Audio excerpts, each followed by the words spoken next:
When three bullies cornered Kareem behind the gym, they expected him to crumble.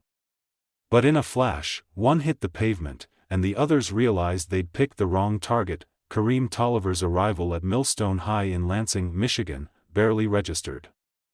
No curious stares, no whispers, just another new kid mid-semester, drifting in under the radar. His backpack sagged from use, his hoodie had seen better days, and he moved with the kind of cautious grace you get from learning to assess a room before speaking. It was a frosty Monday, with leftover slush lining the sidewalks and a piercing bell signaling the start of class. He paused at his locker, eyes briefly scanning the sea of faces. He wasn't nervous, just familiar with the drill: keep your head down, figure out the layout, don't cause trouble. In his first period math class, only a few heads turned when he entered. A girl murmured something behind her hand. The teacher gestured toward an empty seat at the back and continued without fanfare: no intro, no questions, just quiet. Kareem welcomed it. Silence could be a shield. Back in Detroit, it often meant you were safe. Flashy gear and bold moves weren't part of his playbook. His uncle called it moving invisible, a survival skill for places where standing out could get you jumped, or worse, but Millstone wasn't Detroit. It gleamed with polish. The students rocked the latest brands, sported barbershop fresh cuts, and filled the halls with loud, self-assured laughter. No one said anything outright, but Kareem noticed the glances, at his shoes, his thrifted hoodie. In gym class, one kid gave him a look like he might catch something just by being near him. On his third day, Kareem sat alone during lunch, tucked away at a corner table with spaghetti, a banana, and chocolate milk. He ate slowly, quietly observing. Then came the laugh. "Yo, what even is that? Did you bring leftovers or something?" Kareem looked up. Brock Simmons, tall, white, varsity jacket, smirked from a few feet away. Co-captain of the football team and self-crowned ruler of the junior class, Brock had two wingmen with him, both grinning like they were on a sitcom set. Kareem didn't answer. Brock kept going, "Man's eating like he's rationing for the apocalypse." Laughter echoed from nearby tables. Not everyone joined in, but enough did. Kareem kept his eyes on his tray. He didn't want drama, not yet. One of Brock's cronies, a squat kid with a buzz cut, leaned closer. "You hear us, or is there a delay up there?" Kareem met his eyes briefly, blinked, then stood with his milk in hand. "I'm finished." No shouting. No scene. Just walked off, tray still on the table, headed for the exit, but that wasn't the end. Later, someone knocked his books off the desk in science. The teacher missed it, and no one fessed up. After school, "charity case" was scrawled on his locker in dry erase marker. It wiped away, but the message stayed. Kareem rode the number 12 bus to the city's edge, where his uncle's gym sat tucked behind a tire shop.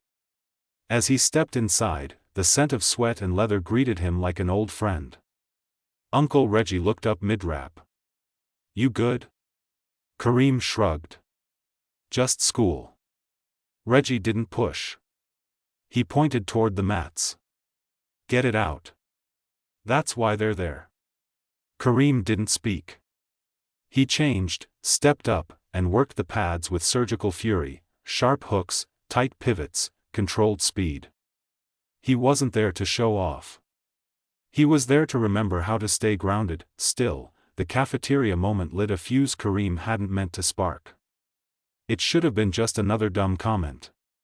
But Brock couldn't let it go, not because Kareem reacted, but because he didn't. No fear, no flinch, just quiet resistance. And that rubbed Brock the wrong way. By Friday, Kareem's name was bouncing around locker rooms. "That new kid's got a chip on his shoulder," someone said. "Doesn't talk, just glares." Like that alone was criminal. During gym, the coach paired him with Brock for drills. Brock tossed the ball to Kareem with a little too much force. "Let's see what you got, Tolliver." Kareem dribbled once, then twice. "We're just passing, right?" "Yeah, sure." Brock played it cool. When Kareem returned the ball, he snapped it straight into Brock's chest with pinpoint force. It clapped like a thunder crack. Brock blinked. Laughter bubbled nearby. "Dang," someone said. Brock offered a tight grin. But in that moment, his dislike hardened into something else. From there, the pettiness escalated: sarcastic remarks in the halls, gum in his locker, a tripwire near the vending machines. Kareem never retaliated, never reported it. He just kept moving. But in a place like Millstone, silence was fuel, and Brock had plenty of matches.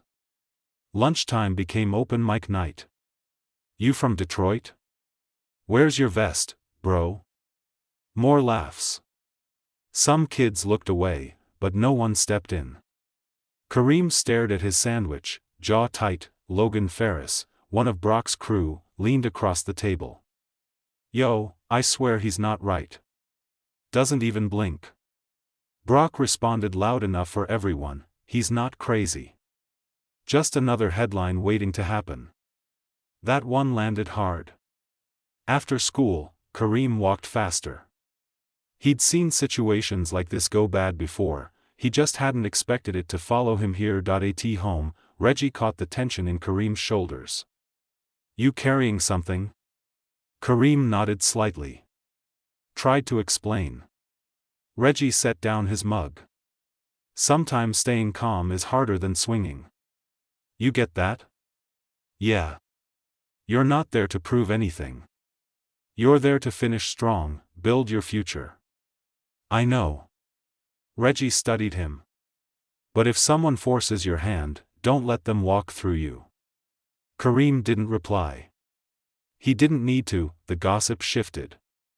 Rumors started swirling, stories that Kareem had a rap sheet, that he got expelled from his last school, even that he decked a teacher in middle school. Lies.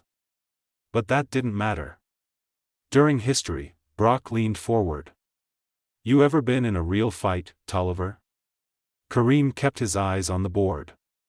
"Like, not on TV, blood, fists, real stuff."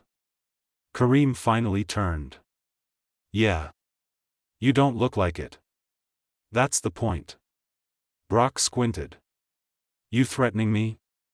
"Warning you." The smirk slipped. The next afternoon, Brock made his move. He waited outside the gym after sixth period. Kareem had headphones in, heading for the back lot where the late buses waited. Brock and two friends tailed him. "Tolliver." Kareem turned, pulling out an earbud. "You think you're hard?" "No, you act like it." "I act like I want to be left alone." "You don't get that choice." Kareem's fists clenched. "You finished?" Brock stepped closer. "Not yet." The hallway behind them flooded with noise, but this moment was sealed. What Brock didn't understand was that Kareem wasn't the type to snap. He'd been taught to strike only when necessary. The next day, Friday, brought bitter wind across the school parking lot. Most students were already gone. Kareem had stayed behind to help Mr. Patel move desks, avoiding the crowd. He wasn't looking to earn points, he just needed the quiet. But Brock had been waiting. As Kareem rounded the back of the gym, the lot was nearly empty, just a few cars and no staff in sight. Brock, Logan, and Ty lingered near the dumpsters, pretending to chat. Kareem saw them and kept moving, backpack slung over one shoulder. "Hey!" Brock called out. Kareem stopped, 10 feet away. "What? You upset I won't play your game?" Brock took a step forward. "You didn't come here by choice. You got dumped here." Kareem's eyes narrowed. "So, again, what do you want?" Logan drifted to the side, slow and deliberate. Ty leaned back, chewing his gum like this was just background noise. "What makes you think you're so different?" Brock asked. "You sit alone, eyeballing people like you're above it all." "I'm just keeping to myself." "Nah," Brock said, stepping closer, "you're disrespecting me." Kareem met his gaze without flinching. "You got something to prove? Then prove it." That's when Logan lunged forward, shoving Kareem in the chest. It wasn't smooth or calculated, just raw. Kareem didn't even move. "Stop," he said, low and steady. Brock laughed. "Do it again, Logan." Logan threw a sloppy punch, aiming high. He never connected. Kareem was already in motion. One swift sidestep, a clean sweep. Logan slammed to the ground, the thud bouncing off the walls. "What the?" Ty started, but stopped cold. Kareem turned to Brock. "Don't." But Brock wasn't letting it go. He charged, throwing his weight forward. But brute force wasn't going to cut it. Kareem ducked under, spun, and drove an elbow into Brock's ribs, just enough to knock the air out of him. Brock stumbled back, winded. "Yo. Chill, bro," Ty said, backing off. It was over in seconds. Brock down on one knee, gasping. Logan dazed near the dumpster. Ty frozen like he'd just seen something unexplainable. Kareem didn't boast. Didn't threaten. He just stood still. Then Mr. Langford, the assistant principal, rounded the corner. "What's going on here?" Brock scrambled to his feet. "He attacked us." Kareem looked at him, disbelief in his face. "You serious?" "I didn't do anything." "He's nuts." Langford scanned their faces. No blood, no bruises, just a heavy air that didn't match what he was used to seeing. Kareem's stance was calm, too calm. "Let's go," Langford said. No one spoke on the way to the office. In the waiting area, Kareem sat opposite Brock. Logan had already called his dad. Ty stayed quiet. "He's finished," Brock muttered. "He's done." Kareem didn't even glance at him. Inside the principal's office, Langford gave Kareem a long stare. "Tell me what happened." Kareem told the truth, calm, clear, no dodging. Langford leaned back in his chair. "You're lucky no one's hurt." Kareem said nothing. "You're aware of our zero-tolerance policy, right?" "I didn't start anything." Langford sighed. "It's not about who starts it. It's about who ends it." Kareem looked at the desk. "Then maybe you should ask why no one stepped in to stop it." Langford blinked, just for a second, caught off guard, but once the dust settled, Kareem didn't walk away with praise. By Monday, the entire school had heard. Whispers trailed him through the halls. Side eyes followed his steps. He wasn't just the new guy anymore.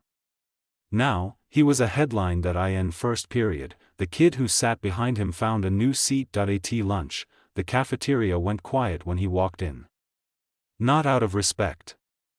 Out of unease. He sat in the back, tray in front of him, eating like always, but everything felt different now. They weren't ignoring him. They were dodging him. Across the room, Brock held court, spinning a version of the story where he was the one wronged. "Dude's crazy," he said. "Came at us like we were in some action movie. Swept Logan's legs like it was nothing." Ty kept quiet. Logan didn't show. A girl at the table raised an eyebrow. "Didn't y'all surround him though?" Brock shot back. "We were just talking." He lost it. She didn't buy it, but she let it go. In gym, no one was paired with Kareem. Coach Rollins told him to just run drills solo, no explanation. Kareem didn't argue. After school, he skipped the gym. Took the long way home instead. Past the corner store, through the old alley. He needed air, space to clear his head. At home, Uncle Reggie was watching an old UFC replay. Kareem dropped his bag and slumped onto the couch. "Tough day?" Reggie asked. "They're acting different now." "You thought they'd clap for you?" "No. I just didn't expect them to look at me like I'm dangerous." Reggie muted the TV. "When you stand your ground and win, people don't see discipline. They see threat. And the ones who yell the loudest? They're usually the most afraid." Kareem stared at the carpet. "I didn't even go hard. I held back." "I know you did. But that kid? You showed him something about himself, and now he's scared to death of it. So what now? Keep your cool." don't forget why you're here." Kareem didn't say anything. Deep down, part of him wished he hadn't held back. School got even weirder after that. A couple of teachers gave him long, loaded looks. A guidance counselor pulled him aside for a wellness check. "Just making sure you're settling in okay," she said. Kareem nodded. She smiled, tight and awkward. "Do you ever feel angry?" Kareem stared at her. "Why?" "No reason, just asking." He walked out before she could ask another thing. That night, a post showed up online. A grainy image of the fight behind the gym. The caption read, "Thinks he's in a movie. You scared yet?" Posted from Brock's burner account. The comments lit up. "Yo, he dropped Logan like it was nothing. Don't mess with that guy. Something's off about him. Why is he even here if he's gonna act like that?" Kareem read every word. Not just once. Again and again that he didn't regret what he did. But it didn't feel like his story anymore. The next morning, 2 security officers stood at the school entrance. That hadn't happened before. Then came the intercom. "Students involved in last week's incident are under review. A formal hearing will be held Thursday." Kareem didn't flinch. Just sat still. It was official now, and Brock? He wasn't done. Losing didn't sit right with him, not on the field, not in front of people. That hit didn't just hurt his ribs, it wrecked his image. So he did what people like him do. He changed the story. He whispered to teachers about feeling unsafe. He started rumors. Kareem had been kicked out of other schools. That he broke a kid's nose in middle school. That he carried a weapon. All lies. No one checked. No one pushed back. The video Brock posted kept circulating, edited to cut out Logan's first swing. It painted Kareem like a silent predator, composed, dangerous. Brock added captions, "Look at the way he moves. That's not normal." Hashtags followed. Hashtag Millstone threat. Hashtag not one of us. The comments turned uglier. "He's not one of us. Bet he learned that in juvie. Get him out before something worse happens." Kareem saw it all. Didn't comment. Didn't defend, but silence can be expensive. By Tuesday, the school called his mother. By Wednesday, a district-level hearing was on the books. He'd have to attend with a guardian. Reggie took the day off work. Inside the conference room, the walls were bare, a long rectangular table dominating the center. On one side sat Principal Langford, a school board member, and the head of student discipline. On the other side, Kareem, Uncle Reggie, and a folder stuffed with handwritten statements Reggie had made Kareem prepare, just in case. Brock wasn't there. He didn't need to be. His version of the story had already taken root in the room. Langford cleared his throat. "We've received multiple concerns from students, staff, and parents. It's our duty to assess whether Kareem Tolliver poses a continuing safety threat to the school." Reggie leaned forward. "My nephew's not a threat. He's trained in self-defense. He didn't start this. He tried to walk away. He even warned them to back off." The board member adjusted his glasses. "So it's true he's had combat training?" Reggie didn't blink. "Yeah. But training doesn't mean violence. It means discipline. It means knowing how not to hurt somebody." An assistant principal chimed in. "There's a video circulating, but it doesn't show what started the incident." "Of course not," Reggie cut in. "It's edited." The room quieted. Kareem finally spoke. "They came at me. I didn't throw the first punch. I didn't even want to be there." The board member tapped the folder in front of him. "And yet, we have reports citing you as physically aggressive." Kareem stayed calm. "So what was I supposed to do? Let them beat me up?" Silence settled over the room. Reggie leaned back. "This isn't just about a fight. It's about what you assumed when you saw him, a tall, quiet black kid who defended himself, so he must be the threat." Langford shifted uncomfortably. The board member scribbled on his notepad. "No decision that day. They needed more time." Outside, Reggie exhaled. You did good. Doesn't feel like it. They heard you. They just won't say it out loud. That night, Kareem barely touched his dinner. He sat on the back steps, staring up at the stars, feeling like he was the one on trial for surviving. He did the right thing, but why did it still feel like he was the one being punished? The shift came from someone he never saw coming. Thursday morning carried tension in the air. No verdict yet, but everyone at Millstone High acted like it had already been handed down. As Kareem walked the halls, he felt it, eyes lingering, whispers following, conversations quieting. He was no longer a student. He was a headline. At lunch, his usual seat in the back felt colder than normal. He picked at his food, halfway through an apple, when someone slid into the seat across from him. A white girl with short auburn hair and oversized glasses, Delaney Foster. He recognized her from a couple of classes. Always sketching. Always quiet. She didn't greet him. She just leaned in and whispered, "I saw everything." Kareem blinked. What? Behind the gym. I was there. I didn't mean to be, I was sketching the dumpsters for an art project. I didn't speak up at first because I didn't want to get involved. But this hearing isn't right. He stared at her. Why are you telling me now? Because if they kick you out over Brock's lie, I'm guilty too, for staying silent. He wasn't sure what to think. You're serious? I already told the assistant principal. I'm testifying at the follow-up. That evening, Kareem told Reggie she's willing to testify. Yeah. You trust her? I don't know. But she seemed sure. Reggie nodded. Sometimes the right folks stay quiet until silence costs too much. Friday's hearing felt different.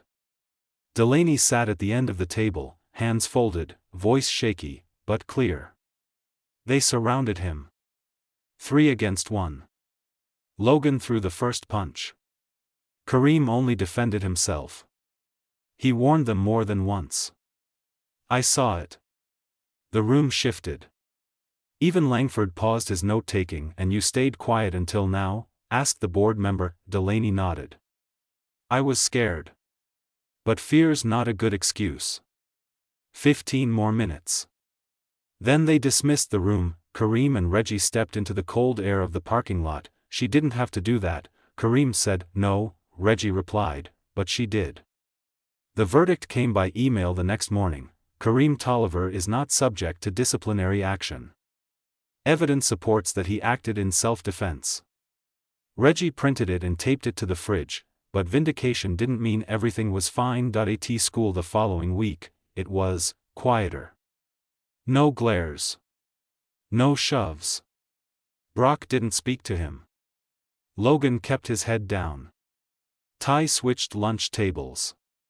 One afternoon, as Kareem closed his locker, Delaney passed by and gave a quiet wave. He returned a small smile. No words needed, things weren't perfect. But they had shifted. He saw it, 2 freshmen backing up a kid being mocked near the gym. A teacher actually stepping in during a slick comment in class. Little things. But real, and still, despite the outcome, Kareem carried more than bruises. On the last day before winter break, the halls echoed with laughter and lockers slamming. But Kareem lingered by his locker, still. The noise felt distant, like it belonged to someone else's life. Ms. Curtis, his English teacher, stopped him. Hey, Kareem, wait a sec. He turned. Yeah? We've got a student-led assembly tomorrow. One of the speakers backed out. A few of us thought maybe, you might say something. Like, to the whole school? She nodded. Only if you want to. But I think people need to hear your story. Not the one that was passed around. He said nothing, just nodded and walked away. That night, he sat on his floor with a blank notepad. After nearly an hour, he finally wrote one line, I didn't ask to be here. But I'm not leaving either. The next morning, the auditorium buzzed. Lights dim. Students restless. Teachers lined the walls. When Kareem's name was called, he walked slowly to the mic. No paper, no notes, I've been called a lot since I got here. Quiet. Weird. Dangerous.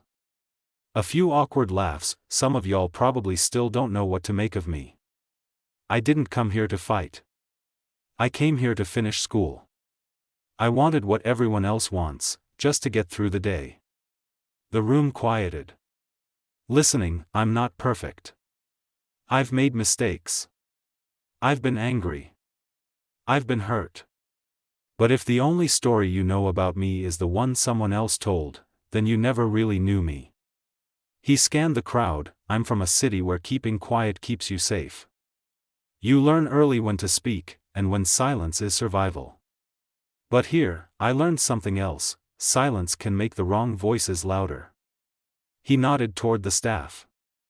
I'm grateful to the ones who listened. And to the ones who didn't? I'm still here.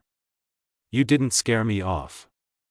In the crowd, Delaney watched, still and silent. Don't be so quick to label people. You don't know what they've carried. And next time, before you laugh, shove, or post something fake, maybe try asking. He stepped back. The mic clicked off. For a second, nothing. Then one clap. Then another. And then a wave of real, quiet applause. Something shifted that day at Millstone. Not everyone changed. But enough did. Later, in the courtyard, a younger kid stopped Kareem. You really trained to fight?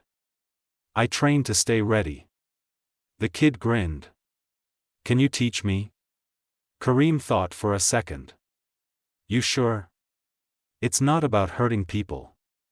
I just don't want to be scared anymore. Kareem nodded, a small smile rising. First lesson: stand tall, even when it's easier to shrink. They walked off together, not teacher and student. Just two kids learning how to move forward, because sometimes, the toughest battles aren't about fists, they're about proving you belong, even when the world keeps telling you otherwise.